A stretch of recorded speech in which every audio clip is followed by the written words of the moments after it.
So I'm going to teach you how to make homemade hummus.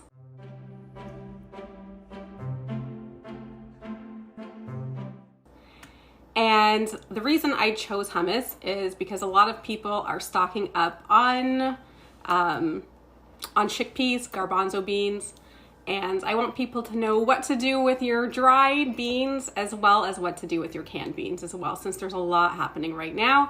And a lot of people don't make these staples at home yet because we really haven't needed to do that in the past. I've been making homemade foods, sauces, salads, salad dressings from scratch for a long time. So I thought I would share this knowledge. For those who don't know me, I am Casey. Most of you will know me. And I'm here to share some tips with you. So if you don't have tahini, I'll show you what it looks like. Actually, this is tahini that I got from a food trade show. It's from Zoom, so I'm using it. Sometimes they give us these samples to try. So basically all it is sesame seeds that's ground up.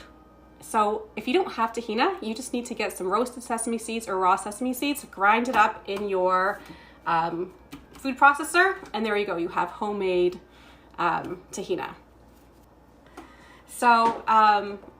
So now you can start doing that now, and you don't need to clean out your blender or your Cuisinart, because we're just gonna mix everything in there anyhow. This is a really great recipe because you just have to wash one item. So if you do have your tahini, that's fine. What we're gonna do now is I'm gonna go onto the chickpeas. Now, normally when you get chickpeas, they look something like this out of the can. I'll just kind of put it up. Whoop. They're on my floor. There we go. A little one here, this is the raw one, this is the dried one, and this is the cooked one. So I'm using raw chickpeas, but I cooked them myself. So I took this raw chickpea and I soaked it for about, actually I soaked it overnight. You don't need to do that, but I always soak my nuts, I always soak my almonds, and I always soak my beans because it releases nutrients and enzymes and makes it actually healthier. It starts a sprouting process. So look at the difference. So I soaked it, and then if you have a slow cooker or a pot of water or the Instapot, you can just easily cook the beans. You just cover it with water, press the bean button, and it'll cook perfectly. That's all I did. Okay, so I had these extra ones here. So that's the difference between the two. So I'll put these back so they don't get mixed up. So what we're gonna do is, I have my chickpeas here. This is 2 cups. I'm gonna open up my food processor. The reason I'm using the food processor and not the Vitamix this time is because the Vitamix, it's hard to get thick substances out of it. I find that you waste a lot of food. In the food processor, you know, the blade comes out, you can really scoop it with a spatula, so you don't have that waste. Now, if you are making a thinner hummus, then go ahead and use a blender. I like mine thick with texture, and I also like, hey Sawyer, that's my nephew. And so I also like to watch, have it thicker because you can always drizzle olive oil on top of it. Okay, so the first thing we'll do is pour the 2 cups of the chickpeas into the food processor. And now after I do this, I'm going to show you one other thing. So if you look at the chickpeas, it has a coating on it. So if you pop it out, it has like this skin on it. Now what you can do, if you want the flavor to be more rich and more distinct, you can take all of these pieces off. I've done that once and it was quite addictive. I had to do the whole thing because I could not stop. So you can always take this off. It's a great activity for kids if you want them to help out. And it just gives a more smooth flavor. Now, if you don't want to do that, you don't need to do that. I only did that once because it's very time consuming, but it's also very meditative. Like, it's really, you get to be on your own. You're just thinking, you know, you're letting your mind be zen. So it's an idea if you want to get the kids involved and you want to have an extra activity, you can always have them do that. Okay, so I'll add that in there. Next, we are going to add in 1.5 teaspoons of kosher salt. So I do not have that. I only use Himalayan salt, pink Himalayan salt.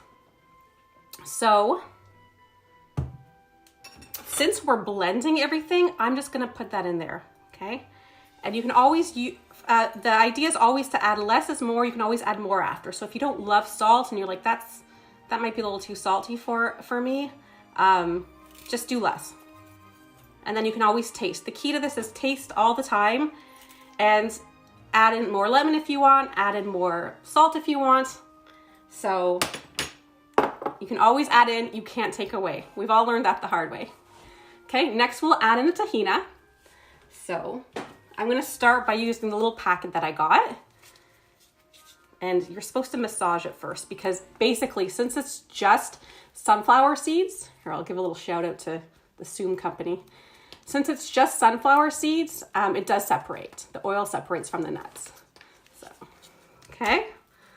Thanks so much, Dana. And I have my 1/3 of a cup here. So I'm just gonna squeeze that in. Oh, this is hard to do. And then you can supplement with, I have a second jar because I think I'm gonna be making a lot of this. So you just scoop it out with a spoon. There, it looks kind of like peanut butter, but it's sesame butter. Okay, measure it out, and then you'll pour that also into the food processor. Okay, put that aside. And the next is we are going to I'm going to use 6 tablespoons of lemon juice. So I have pre-squeezed my lemon juice, but all you need to do is take your lemon, roll it on the counter, roll it in your hands. This releases a lot of the juices. So you'll get more juice out of your lemon than you normally would.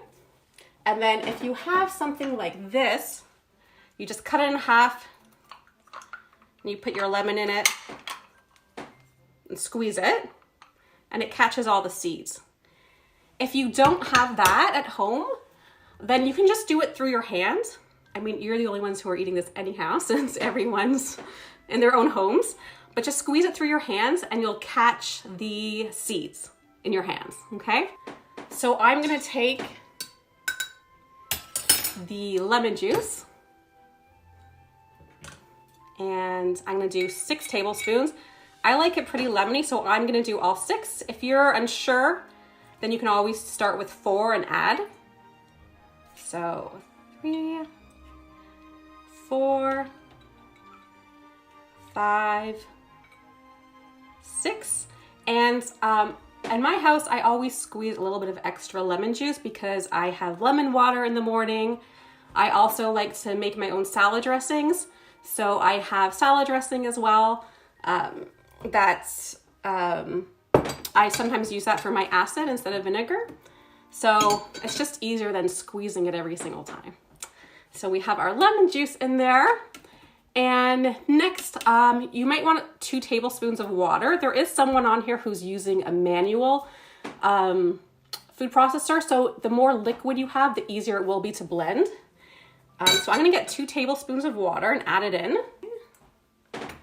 And I'm not adding oil in this because I don't love I do like the thin hummus, but I also love the thicker ones. The way that the hummus gets very thin is they add a lot of oil to it, which is fine. And it's delicious too, but I like that thicker one. So if you wanna add a couple tablespoons of oil in it, you can. If not, then just do it how I'm doing it, because it's good.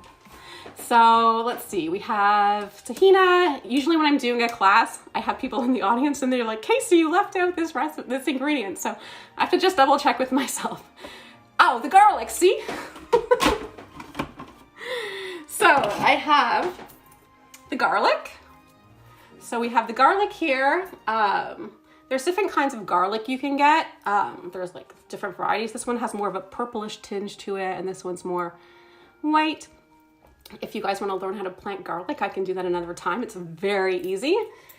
And I have peeled my garlic as well. So I have 3 of them here. Now all the cloves are different sizes. So I have this, and this. So if you can tell the difference. So the recipe calls for 3 cloves of garlic, but obviously you don't know what you're gonna get. So again, use your judgment on that as well. I love garlic, they're all going in. Okay, that's everything. So now we do the blending, and I'll just start that. I'm just gonna stop it and check it. The only thing with when you're using a food processor is sometimes the part underneath the blade doesn't get that blended, and that's fine because when we take it out, it'll be blended. We can blend it by hand. So let's just see here. I just want to scrape the edges down just so it all combines. Okay. And then this is a good time to taste it. Whenever you're cooking anything, you want it to taste how you want. So, pretty good. And I'm just gonna put it on a little bit longer so that it gets smoother. So here we go. A bit more. Oops, there we go. Okay, so that's pretty blended. I'm just gonna unplug it first because there's a blade in there. Okay, so now we'll take it out. This is what it looks like. So I'm gonna plate it. And now the plating part is pretty fun because you get to make it look nice. So I'm just gonna pour a bit of it onto this plate here, and I'll show you guys what it will look like. So you can use your spatula if you want to get all of it out. Right now I'm just going to take out some of it just to give you an idea. Okay, so there you go. Just kind of smooth it around. And then, like so. And then you can add the toppings. So I have here za'atar, which is pretty good. It's thyme, sesame seeds, and ground sumac and salt. So you can just sprinkle it on. So I'll just sprinkle this on top like so. Have a nice little show there. I'm also reserved some chickpeas to place on top. I think it's nice when you're cooking something to show the ingredients that are in it. So we'll put that on top. And then we'll also add a drizzle of olive oil. And I got these cute little flavored olive oils and Sonic vinegars for myself. They're a gift from me to me. And this one's a lemon infused olive oil, and I thought it would go nice with this lemon flavored hummus. So we'll just drizzle a little bit on top. And since we didn't put any olive oil in our actual hummus, there we go. There we go. That's what it looks like now.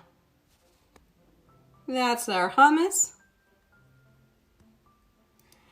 And if you like certain hummuses, then you can always add to it. So for example, I used to get the Trader Joe olive one for a while and just grind in olives with it. Or if there's another flavor you like, just grind that into your food processor with it. So you can make all those flavors that you buy at home with with your stash of garbanzo beans that you have now and your cans that you have now. One thing, if you do have cans, then always drain your garbanzo beans and rinse them out to get that liquid off. So, what else was I gonna mention to you? There we go. Let's show it one more time. Thanks, guys.